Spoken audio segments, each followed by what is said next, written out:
নমস্কার বন্ধুরা, এখন আমি যে রেসিপিটা দেখাচ্ছি এটার নাম আমিও ঠিক জানি না। এটা আমার মনে হয়েছিল এরকমভাবে বানাই, তাই বানিয়েছিলাম।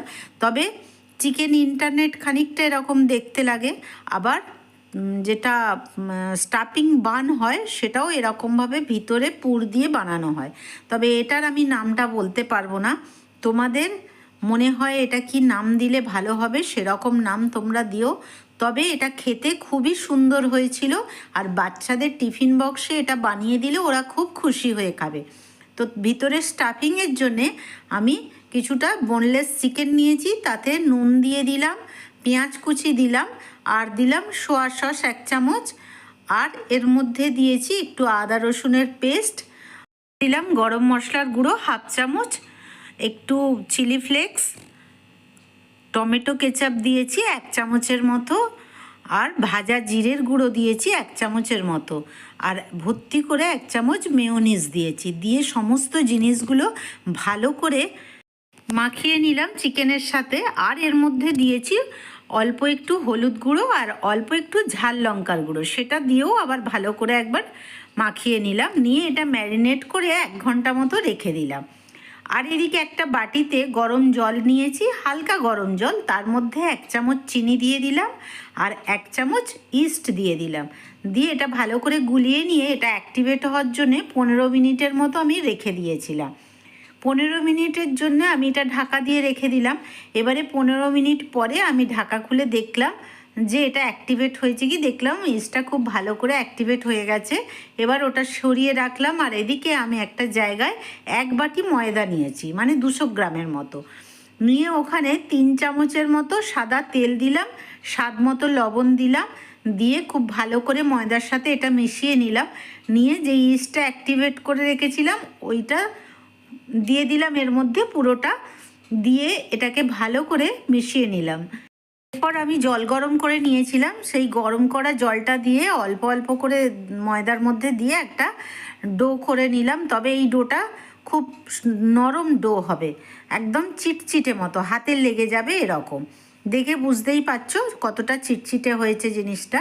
এরপরে অল্প একটু তেল নিয়ে এই ময়দাটার মধ্যে দিয়ে ভালো করে একটু মেখে নিলাম। নিয়ে এটা ঢাকা দিয়ে আবার আমি আধ ঘন্টার জন্য রেখে দিয়েছিলাম। এর মধ্যে একটা ঢাকা দিয়ে দিলাম, দিয়ে আধ ঘন্টা রেখে দিলাম। এবারে আধ ঘন্টা পরে ঢাকাটা খুলে আবার আমি ময়দাটাকে একটু ভালো করে মেখে নিলাম, মানে থেসে নিলাম।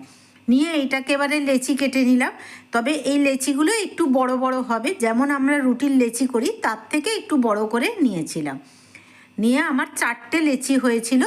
এটাকে এবারে আমি একটা করে লেচি নিয়ে সেটাকে আমি বেলে নিলাম।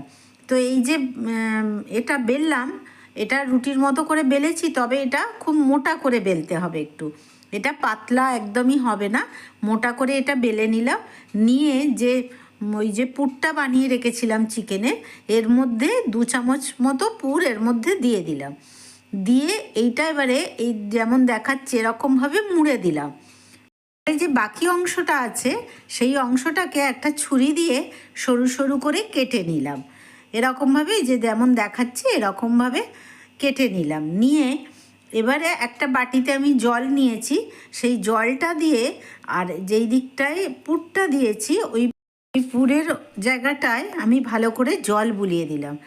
এবারে একটা করে ওই কাটা যে কেটে নিয়েছিলাম ময়দাটা, ওইটা একটা করে এরকম যেমন দেখাচ্ছি এরকমভাবে টেনে টেনে ওর মধ্যে দিয়ে আটকে দিলাম। আবার একটু জল নিয়ে ওই নিচের কাটা অংশগুলোতেও একটু জলটা মাখিয়ে দিয়েছিলাম, এরকমভাবে টেনে টেনে সব আটকে দিলাম।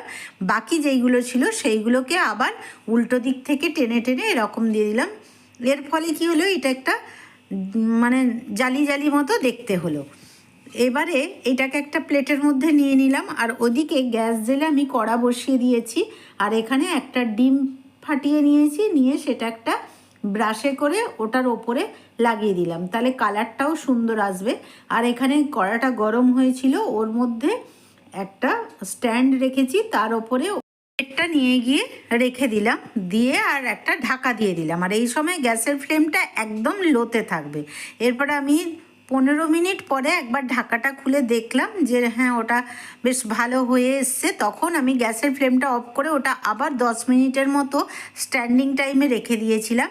এরপরে যখন ওটা ঠান্ডা হয়ে গেল ওটা আবার একটা প্লেটের মধ্যে নিয়ে আমি কেটে দেখালাম, দেখো কতটা সুন্দর হয়েছে, চিকেনটা খুব সুন্দর সিদ্ধ হয়েছিল।